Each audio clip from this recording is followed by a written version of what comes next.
જૂનાગઢના સ્વામિનારાયણ મંદિરના મુખ્ય ગેટના બાંધકામના નામે 1.51 કરોડ રૂપિયાની છેતરપિંડી થયાની ફરિયાદ નોંધાઈ છે. મંદિરના કોઠારી સ્વામી ઈડરની માંગલ્ય ટેમ્પલ પ્લાનિંગ એન્ડ કન્સ્ટ્રક્શન પેઢીના માલિક નંદીશ સોમપુરા સામે વિશ્વાસઘાત અને છેતરપિંડીની ફરિયાદ નોંધાવી છે.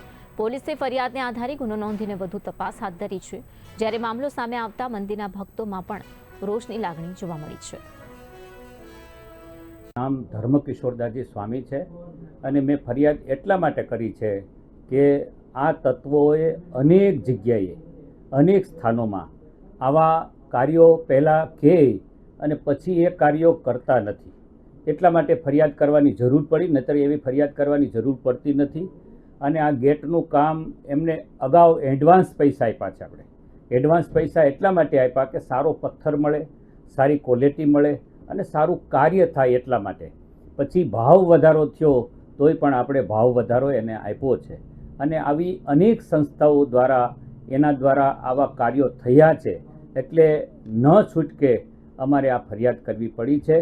અને આ જ રીતથી જો બીજે સમાજમાં જાગૃતિ ન આવે તો કાલ સવારે કોઈ એમ કહે કે ભાઈ આ સમાજમાં આ સંસ્થામાં આવું બન્યું હતું તો તમે કેમ જાણ નહોતી કરી. એટલા માટે આ ફરિયાદ કરી છે. બીજો કોઈ હેતુ આ